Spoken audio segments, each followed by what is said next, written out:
listening to the Holy Bible 1-Year Challenge with Master Storyteller Michael Wood, featuring the easy-to-read version and used by permission from Bible League International.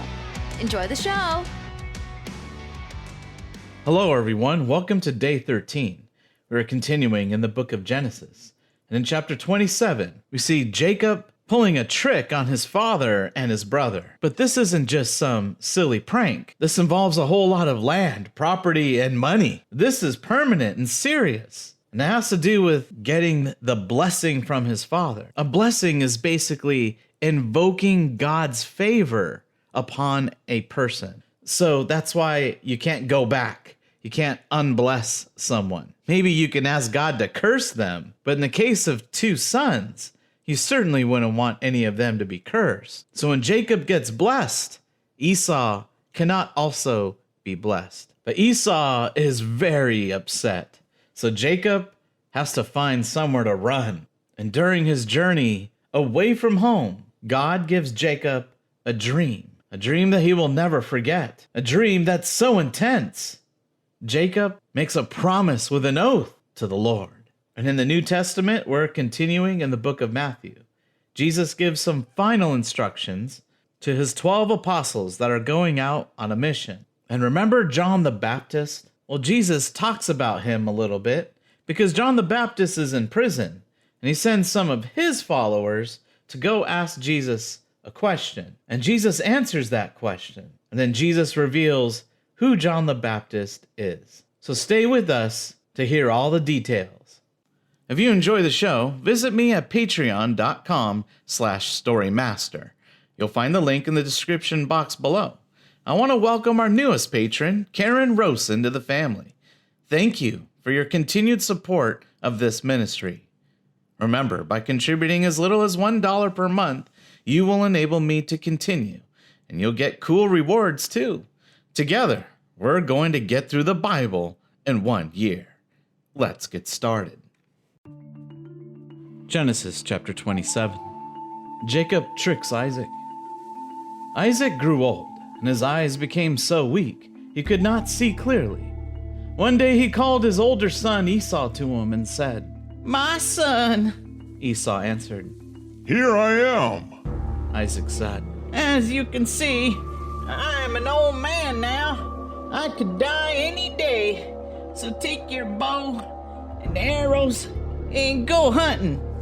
Bring back a wild animal for me to eat. Cook some of that tasty food I enjoy so much. Bring it here for me to eat. Then I will bless you before I die." So Esau left for the fields to go hunting. Now Rebekah was listening when Isaac said this to his son Esau. So she said to her son Jacob, Listen, I heard your father talking to your brother Esau. He said, "Bring me some wild animal meat. Cook some of that tasty food for me to eat. Then, with the Lord as witness, I will bless you before I die. So listen, son, and do what I tell you. Go out to the flock and get me 2 young goats. I will use them to make some of the tasty food your father enjoys. Then you will take it in to your father. He will eat it, and he will bless you before he dies." But Jacob said to his mother, You know my brother Esau's a hairy man, but my skin is smooth. If my father touches me, he will know I am not Esau. Then he will not bless me. No, he will put a curse on me for trying to trick him. Rebekah said to him, "If there is a curse, I ask that it be on me, not you. Just do what I said. Go and get the goats for me." So Jacob went out and got 2 goats and brought them to his mother.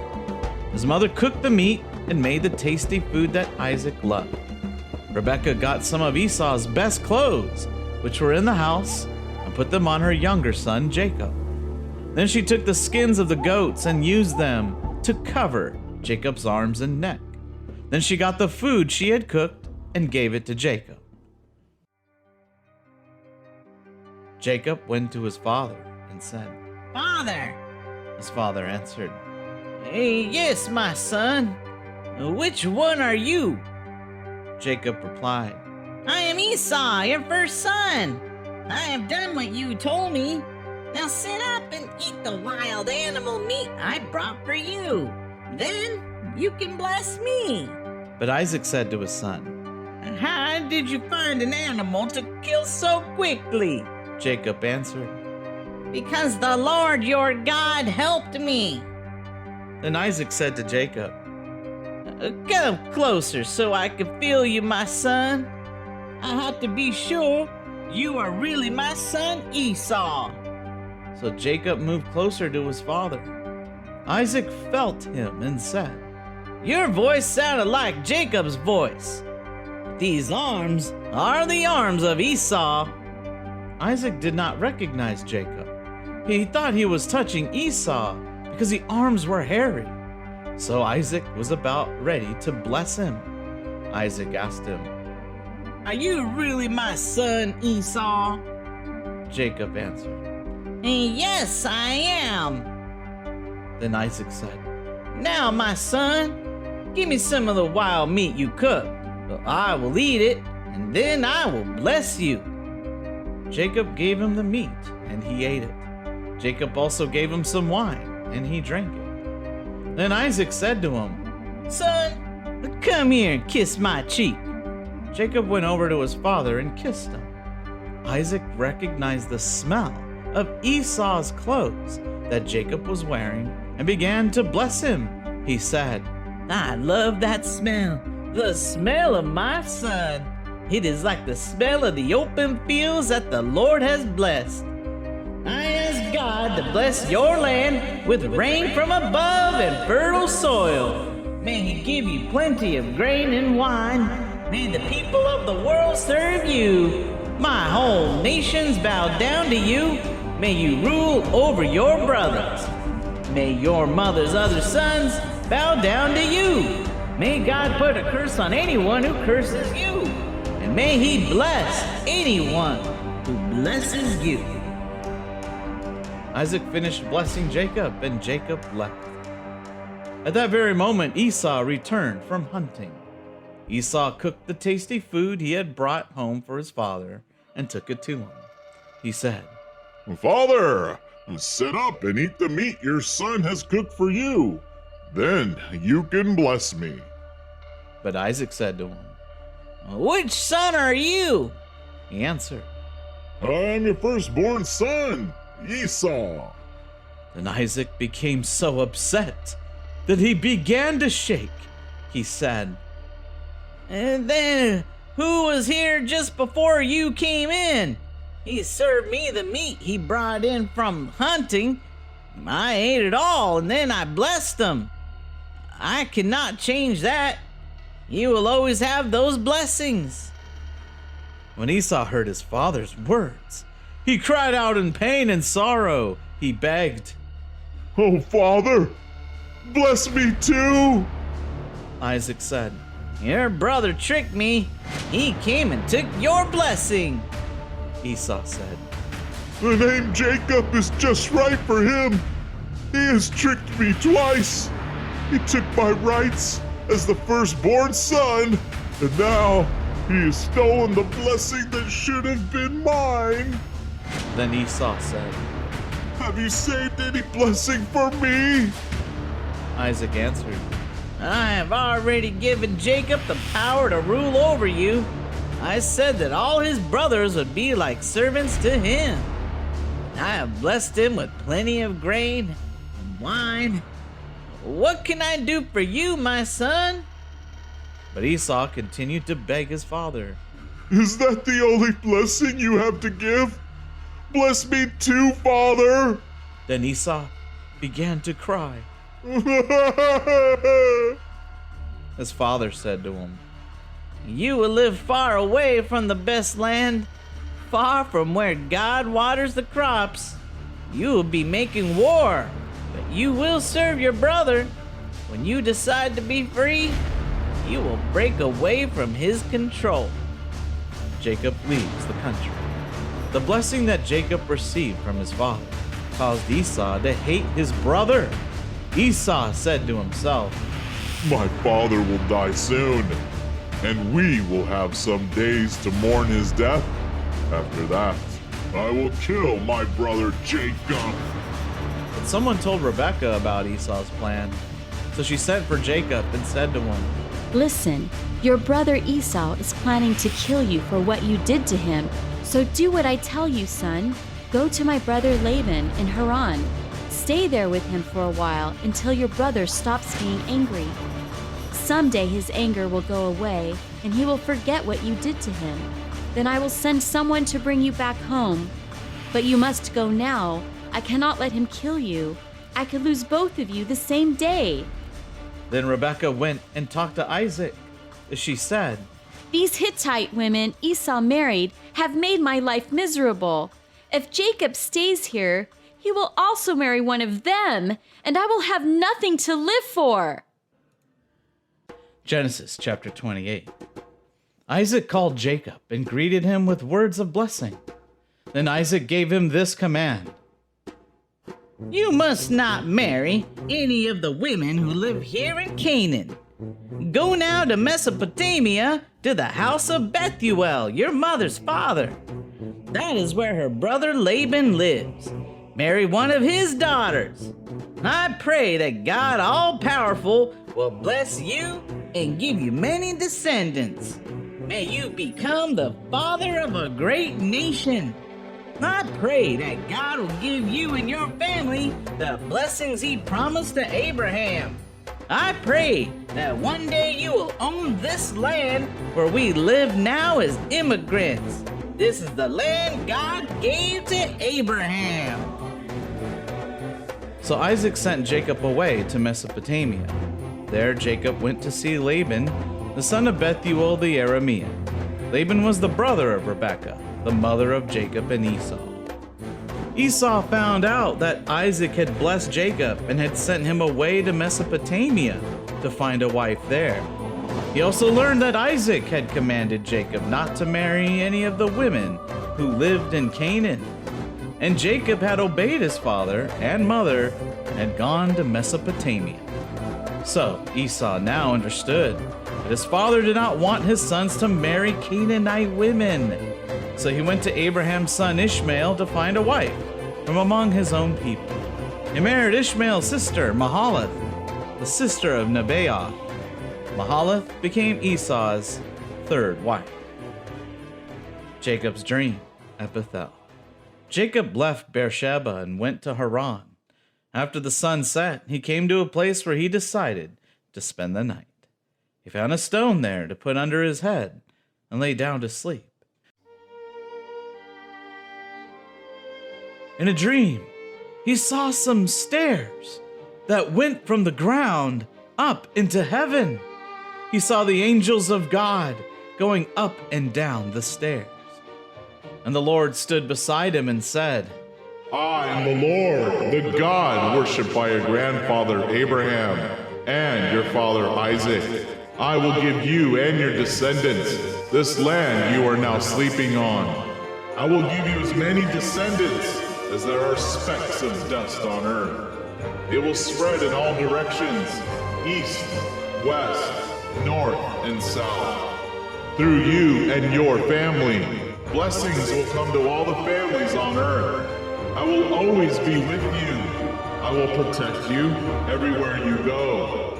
And one day, I will bring you back to this land. I will never leave you.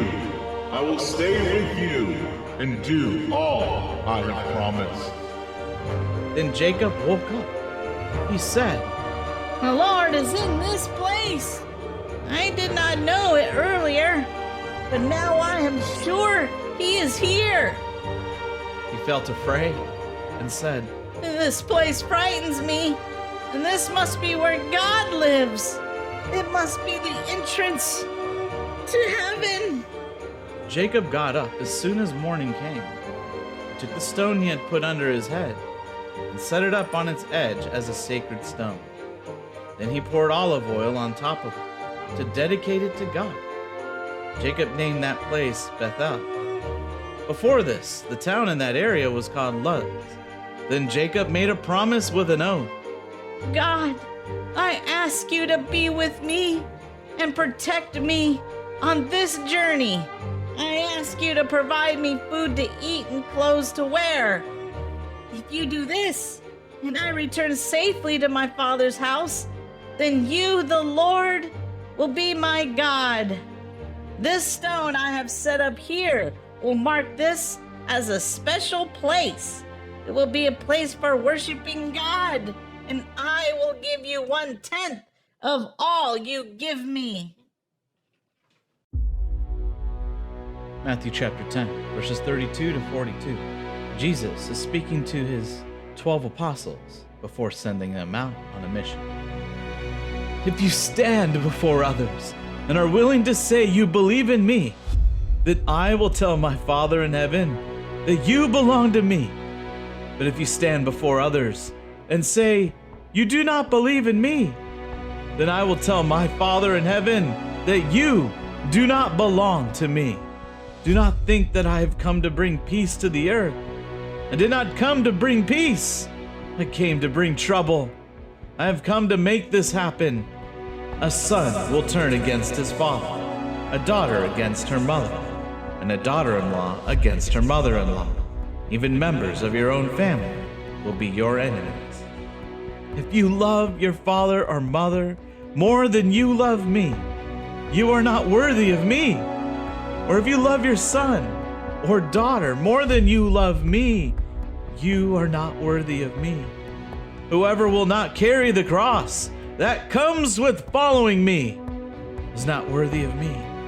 If you try to keep the life you have, you will lose it. But if you give up your life for me, you will find true life. Whoever accepts you also accepts me. Whoever accepts me accepts the one who sent me. Whoever accepts a prophet because he is a prophet will get the same reward a prophet gets. And whoever accepts a godly person just because that person is godly will get the same reward a godly person gets. Whoever helps any of these little ones because they are my followers will definitely get a reward, even if they only give them a cup of cold water. Matthew chapter 11, verses 1 through 15. John sends men to ask Jesus a question. When Jesus finished these instructions for his 12 followers, he left there. He went to the towns in Galilee to teach the people and tell them God's message. When John was in prison, he heard about the things that were happening, things the Messiah would do. So he sent some of his followers to Jesus, and they asked him, "Are you the one we have been expecting, or should we wait for someone else?" Jesus answered, "Go and tell John what you have heard and seen. The blind can see, the lame can walk, and people with dreaded skin diseases are healed. The deaf can hear, the dead are brought back to life, and the good news is being told to the poor. Great blessings belong to those who don't have a problem accepting me." When John's followers left, Jesus began talking to the people about John. He said, "What did you people go out to the desert to see? Someone who is weak like a stem of grass blowing in the wind? Really, what did you expect to see? Someone dressed in fine clothes? Of course not. People who wear fine clothes are all in king's palaces. So what did you go out to see? A prophet? Yes, John is a prophet. But I tell you, he is more than that. This scripture was written about him. Listen, I will send my messenger ahead of you. He will prepare the way for you." The truth is that no one ever born is greater than John the Baptizer. But even the least important person in God's kingdom is greater than John. Since the time John the Baptizer came until now, God's kingdom has faced attack, and people have been trying to take control of it by force. Before John came, the law of Moses and all the prophets told about the things that would happen. And if you believe what they said, you know that John is Elijah. He is the one they said would come. You people who hear me, listen!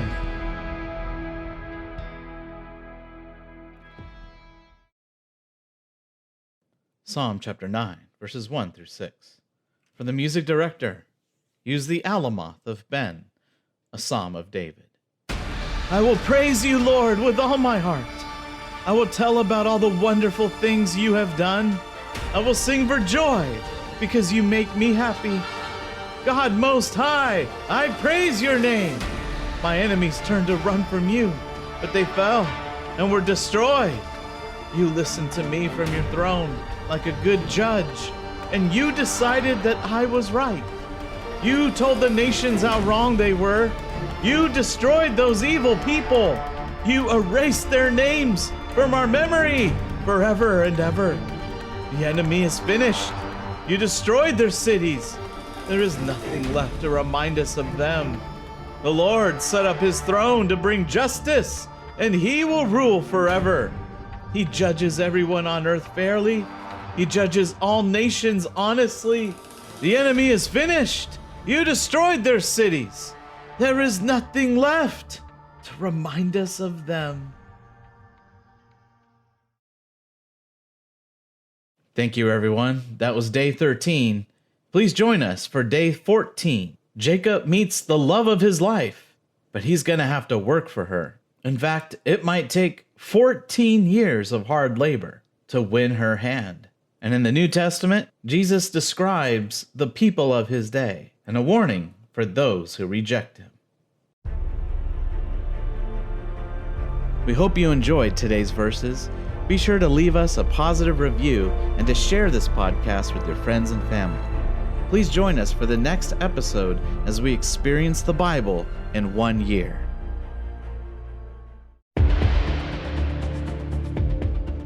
Did you know we offer online courses in creative writing, literature, and web design? Visit us at storymaster.online to learn more.